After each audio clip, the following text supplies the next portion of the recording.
Hey everyone, this is Jamin Meikle, financial advisor at Meikle Financial Group.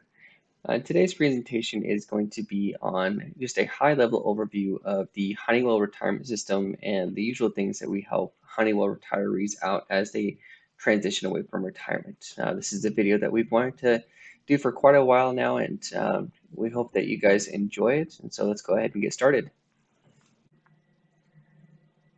Like I said, my name is Jamin Meikle. I'm a financial advisor with Meikle Financial Group, and our firm has been helping people just like you as they look to transition away from Honeywell with the decisions that they have to make on what to do with their retirement system and also big decisions like what to do with Social Security and Medicare.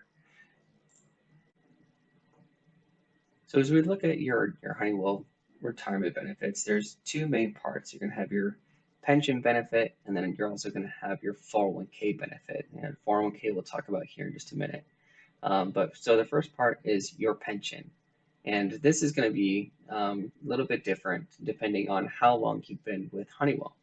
So if you were with Honeywell before 1998, so technically all the way up till December 31st, 1997, you're going to have the old pension benefit system as a portion of your benefit. So if we look at the benefits that were earned prior to 1998, they could look something like this. And to be able to get a specific breakdown of your situation, you can find this information on your REP statement or your retirement earnings plan statement. But as you can see here, there was a wide variety of different claiming options that you had access to.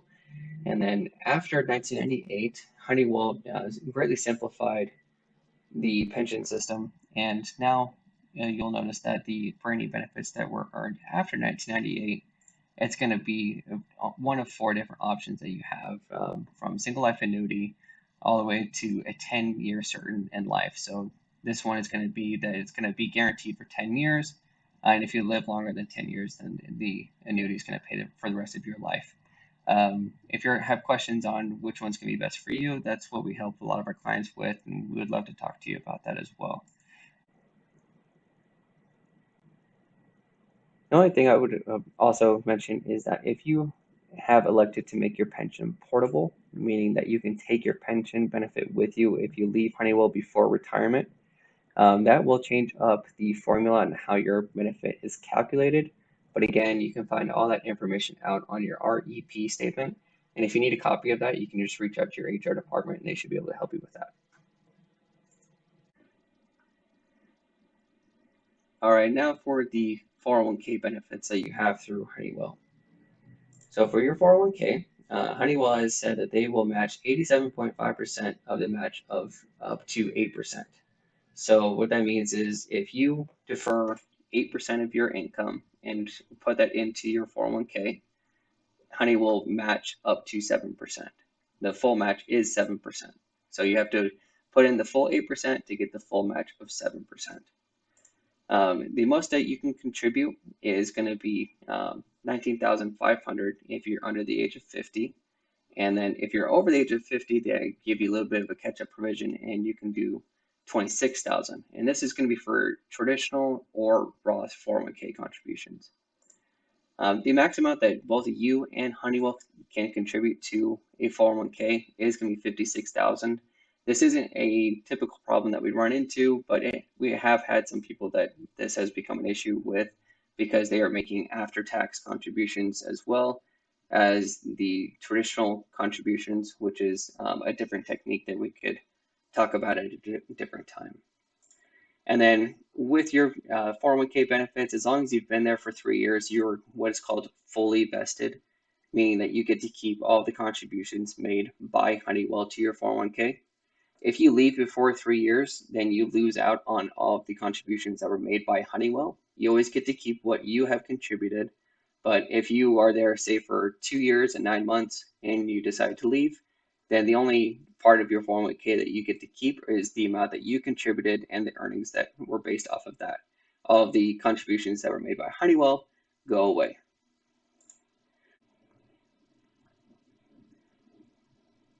So with your 401k, one of our most common questions is, what do I do with my 401k after I either leave Honeywell or I retire from Honeywell.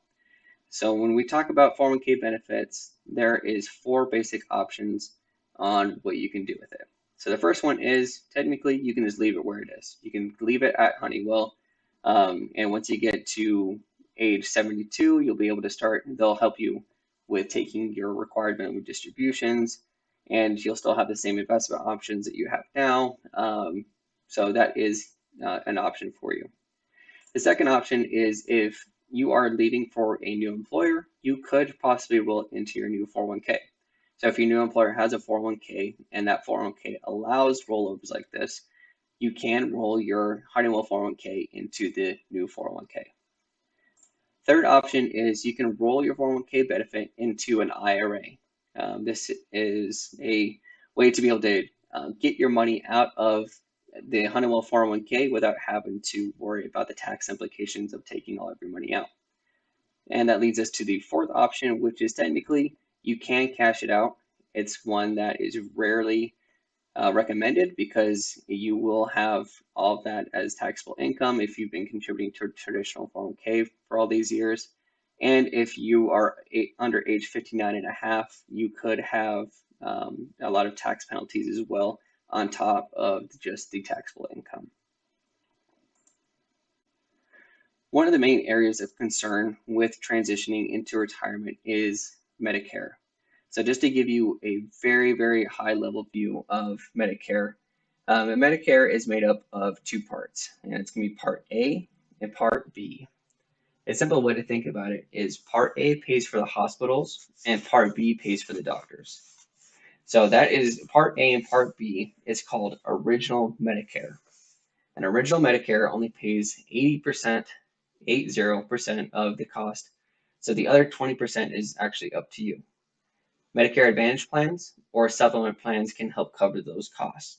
So the big difference between the two plans is Medicare Advantage is offered through private insurance companies, and they will be your sole provider of insurance. So instead of when you go to the doctor, instead of getting them your Medicare card, you will actually give them your Advantage card.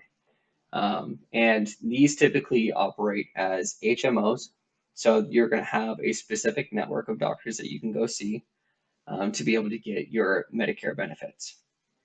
Where on the other hand, you have, if you have original Medicare with a supplement and Part D, what that is these are also offered through private insurance companies, but the supplement plan is just a layer on top of original Medicare. So original Medicare again only takes care of 80% of the cost associated for your care, and a supplement is going to help try to make up that 20%. Medicare supplement plans are typically like a PPO plan, so all you have to do is make sure that the doctor that you're seeing accepts Medicare, and then you should be good to go. And then the Part D is going to be your prescription drug plan. For Medicare Advantage plans, it's typically rolled into it, but for original Medicare and a supplement plan, that is a separate benefit that you will need to get as well.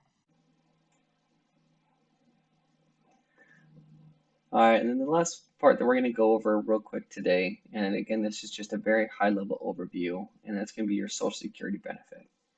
Your Social Security benefit is going to be based off of what is called your PIA, or your primary insured amount. And this is actually calculated off of your 30 highest earning years. And your PIA will be paid out to you at your what is called your FRA, or your full retirement age. This is going to differ on depending on when you were born. But for most of you, it's going to be somewhere between age 65 and 67. And one nice benefit that a lot of people don't really take full advantage of is called a delay credit. So for every year that you wait after the age, after your full retirement age until the age of 70, your benefit is going to grow 8%. It's a nice way for you to be able to get a guaranteed increase in your retirement income just for delaying taking the income. So if you can, it is a nice benefit to have. And the last part is to keep in mind that if you are married or divorced, there's actually going to be some different claiming options available to you. But that is something that we can also talk to you about as well. I hope this information has been useful to you. Again, this was just very basic information. If you have any questions or need any help with your specific situation, that's what we're here for. We've been helping Honeywell employees just like yourself out for the last 28 to 30 years here in the Valley as they transition into retirement. And we would love a chance to be able to sit down with you and talk over your specific benefits and to let you know how we might be able to help you. Hope to hear from you soon.